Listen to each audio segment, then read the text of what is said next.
नमस्कार बच्चों। मैं राम ज्ञान यादव, हिंदी शिक्षक। बच्चों, पिछले क्लास में आप लोगों ने लाइव क्लास मैंने लिया था और भीष्म प्रतिज्ञा पढ़ाया था। बहुत कम बच्चे जुड़े थे गूगल मीट पर। इसलिए मैंने सोचा कि वीडियो भी बना करके भेज दूं। जो नहीं पढ़े थे वो देख लेंगे, समझ लेंगे। इसके साथ ही साथ प्रश्नोत्तर भेज दूंगा, आप लोग अपना नोटबुक में लिख लेंगे। और शब्दार्थ भी भेज दूंगा, वो भी लिख लेंगे। तो पिछले क्लास में हम लोगों ने देवव्रत के बारे में पढ़ा था कि किस प्रकार गंगा पुत्र देवव्रत का जन्म हुआ, पालन पोषण हुआ, और अंत में जो है गंगा जो है देवव्रत को शांतनु को सौंप करके चली गई। उन्हीं देवव्रत को हम भीष्म के नाम से जानते हैं। भीष्म प्रतिज्ञा क्या है, उन्होंने क्या प्रतिज्ञा लिया, इसके बारे में इस अध्याय में हम लोग पढ़ेंगे। भीष्म प्रतिज्ञा तीसरा अध्याय बाल महाभारत कथा से। तो देखेंगे बच्चों। तेजस्वी पुत्र को पाकर राजा प्रफुल्लित मन से नगर को लौटे और देवव्रत राजकुमार के पद को सुशोभित करने लगे। 4 वर्ष और बीत गए। एक दिन राजा शांतनु यमुना तट की ओर घूमने गए तो वहाँ अप्सरा से सुंदर एक तरुणी खड़ी दिखाई दी। तरुणी का नाम सत्यवती था। तेजस्वी पुत्र देवव्रत को पा करके राजा शांतनु जो है बहुत खुश हुए। गंगा जो उनको सौंप दी कि आप अपने पुत्र को लेकर के जाइए, और वे उनको लेकर के अपने राजमहल की तरफ चले गए। 4 वर्ष बीत गए और एक दिन राजा शांतनु जो है यमुना नदी के तट की ओर घूमने गए तो वहाँ पर उन्होंने एक अप्सरा से सुंदर स्त्री को देखा, और उसका नाम क्या था? सत्यवती था। इससे पहले उन्होंने गंगा से विवाह किया था। गंगा का एक पुत्र देवव्रत था।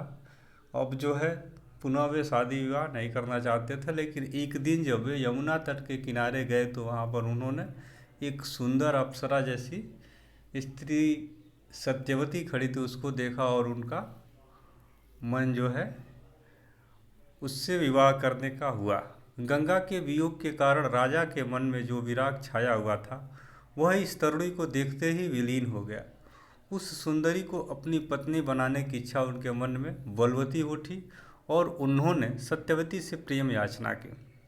सत्यवती बोली, मेरे पिता मल्लाहों के सरदार हैं, पहले उनकी अनुमति ले लीजिए, फिर मैं आपकी पत्नी बनने को तैयार हूँ। गंगा जो उनको छोड़ करके चली गई थी तो उसके वियोग में जो है राजा शांतनु 4 वर्ष तक रहे।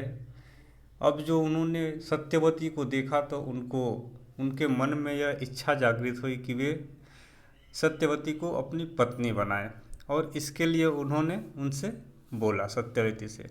तो सत्यवती बोली कि मेरे पिता जो है वो मल्लाहों के सरदार है, आप उनसे पहले आज्ञा ले लीजिए, अगर वो कह देंगे तो मैं आपसे विवाह कर लूँगी। राजा शांतनु ने जब अपनी इच्छा उन पर प्रकट की तो केवटराज ने कहा, आपको मुझे एक वचन देना होगा। अब इस बात को लेकर के राजा शांतनु सत्यवती के पिता केवटराज के पास गए और उन्होंने अपनी बात उनके सामने रखी कि मैं आपकी पुत्री से विवाह करना चाहता हूँ। तो उन्होंने कहा कि आपको मुझे एक वचन देना पड़ेगा। कौन कहा? सत्यवती के पिताजी ने।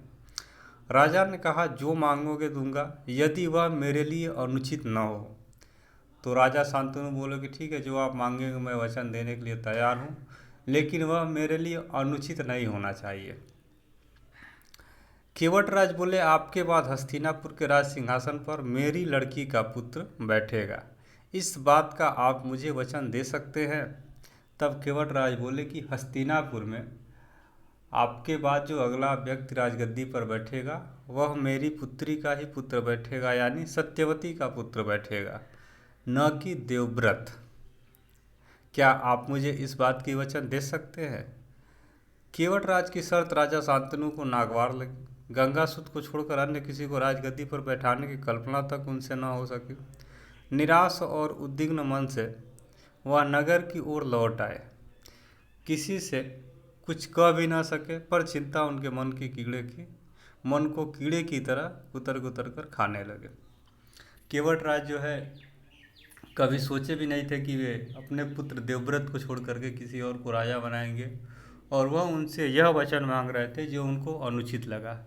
और वे जो है अपने राजमहल की तरफ लौट आए, न कि उनका वचन माने। देवव्रत ने देखा कि उनके पिता के मन में कोई न कोई व्यथा समाई हुई है। एक दिन उसने शांतनु से पूछा, पिताजी, संसार का कोई भी सुख ऐसा नहीं है जो आपको प्राप्त न हो, फिर भी इधर कुछ दिनों से आप दुखी दिखाई दे रहे हैं, आपको किस बात की चिंता है?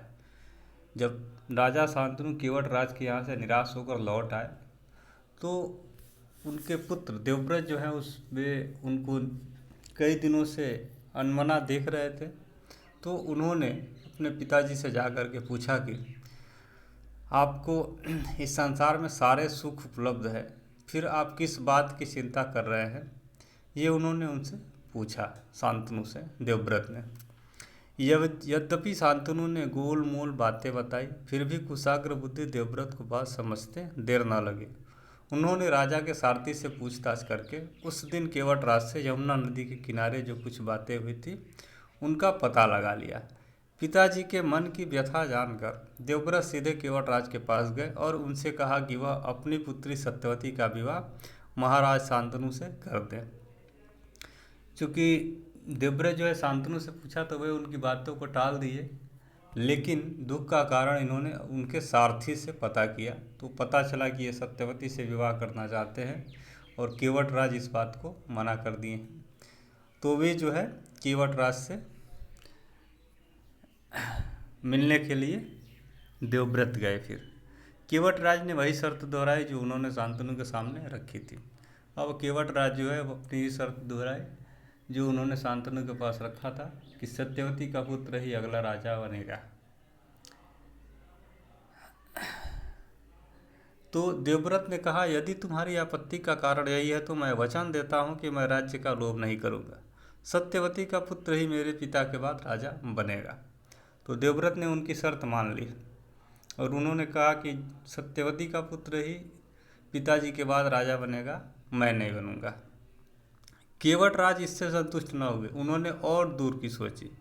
बोले, आर्यपुत्र, इस बात का मुझे पूरा भरोसा है कि आप अपने वचन पर अटल रहेंगे, किंतु आपकी संतान से मैं वैसी आशा कैसे रख सकता हूँ? आप जैसे वीर का पुत्र भी तो वीर ही होगा, बहुत संभव है कि वह मेरे नाती से राज्य छीनने का प्रयत्न करे। इसके लिए आपके पास क्या उत्तर है? अब केवट राज ने देखा कि यह तो बात मान ली है, इनकी वचन तो ठीक है, लेकिन फिर भी उन्हें संतुष्टि न हुई। तो उन्होंने कहा कि मानते हैं कि आप जो है राज छोड़ देंगे, आप नहीं राजा बनेंगे, लेकिन आपके बाद जो आपका वंश होगा, आपका पुत्र होगा, वह तो मेरे नाती से यानी सत्यवती के पुत्र से युद्ध करके राज छीन सकता है। इस बात की हम कैसे भरोसा करें, विश्वास करें? केवट राज का प्रश्न अप्रत्याशित था। उसे संतुष्ट करने का यही अर्थ हो सकता था कि देवव्रत अपने भविष्य का भी बलिदान कर दे, किंतु पितृभक्त देवव्रत ने इससे जरा भी विचलित नहीं हुए। गंभीर स्वर में उन्होंने यह कहा, मैं जीवन भर विवाह नहीं करूँगा, आजन्म ब्रह्मचारी रहूँगा, मेरे संतान ही न होगी, अब तो तुम संतुष्ट हो। अब केवट राज की इस बात को देखते हुए देवव्रत ने कहा कि अगर आपको मेरी अगली पीढ़ी से दिक्कत है तो मैं यह वचन देता हूँ कि मैं पूरे आजीवन जो है विवाह नहीं करूँगा, जीवन भर मैं ब्रह्मचारी रहूँगा, न तो मेरे संतान होंगे और न वे राज के लिए युद्ध करेंगे। किसी को आशा न थी कि तरुण कुमार ऐसी कठोर प्रतिज्ञा करेंगे।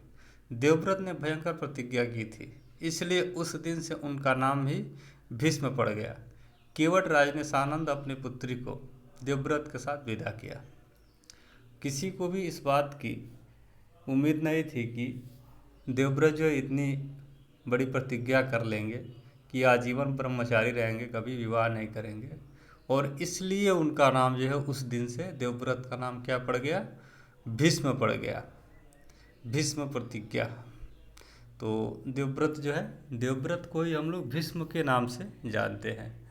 अब उन्होंने जब ये प्रतिज्ञा कर लिया तो केवट राज ने खुशी से अपनी पुत्री को देवव्रत के साथ विदा कर दिए। सत्यवती से शांतनु के 2 पुत्र हुए, चित्रांगद और विचित्रवीर्य। शांतनु के देहावसान पर चित्रांगद हस्तिनापुर के सिंहासन पर बैठे और उनके युद्ध में मारे जाने पर विचित्रवीर्य की दो रानियां थी, अंबिका और अंबालिका। अंबिका के पुत्र थे धृतराष्ट्र और अंबालिका के पांडु। धृतराष्ट्र के पुत्र कौरव कहलाए और पांडु के पांडव। तो अब जब सत्यवती से शांतनु का विवाह हो गया तो उनके दो पुत्र हुए, चित्रांगद और विचित्रवीर्य। अब शांतनु का कुछ दिन के बाद मृत्यु हो गया तो वचन के अनुसार सत्यवती के बड़े पुत्र चित्रांगद को सिंहासन पर बैठाया गया और कुछ दिन बाद जब वे युद्ध में मारे गए तो विचित्रवीर्य को सिंहासन पर बैठाया गया। और विचित्रवीर्य की दो रानियां थीं, अंबिका और अंबालिका। अंबिका के पुत्र थे धृतराष्ट्र और अंबालिका के पुत्र का नाम पांडु था। और इन दोनों से धृतराष्ट्र के पुत्र जो हुए वे कौरव हुए और पांडु के जो पुत्र हुए वे पांडव हुए। महात्मा भीष्म शांतनु के बाद से कुरुक्षेत्र युद्ध का अंत होने तक उस विशाल राजवंश के सामान्य कुल नायक और पूज्य बने रहे। शांतनु के बाद कुरुवंश का क्रम यह रहा है। आप लोग देख लेंगे बच्चों, हस्तिनापुर के जो राजा थे और ये पांडव और ये सभी लोग जो थे वो कुरुवंश से संबंधित थे। तो शांतनु की दो रानियां थी, मैंने बताया था, गंगा और सत्यवती। गंगा के पुत्र जो थे वो देवव्रत थे, जिनको हम लोग भीष्म के नाम से भी जानते हैं। और सत्यवती के दो पुत्र हुए, चित्रांगद और विचित्रवीर्य। चित्रांगद सिंहासन पर बैठे और कुछ दिनों बाद जो है युद्ध में वे मारे गए। तब जो है विचित्रवीर्य सिंहासन पर बैठे और विचित्रवीर्य की भी दो रानियां थी, अंबिका और अंबालिका। अंबिका के पुत्र हुए वे धृतराष्ट्र थे और अंबालिका के जो पुत्र थे उनका नाम पांडु था। धृतराष्ट्र के जितने भी पुत्र हुए वे कौरव कहलाए और अंबालिका के जो पुत्र हुए वे पांडव कहलाए। तो यह उस वंश के संक्षेप में परिचय है, इसको आप लोग ध्यान से याद रखेंगे, कभी भी पूछा जा सकता है, बहुत ही महत्वपूर्ण है। और वीडियो को ध्यानपूर्वक देख लेंगे और प्रश्न उत्तर लिख रहा हूँ अपने नोटबुक में लिख लेंगे। धन्यवाद बच्चों।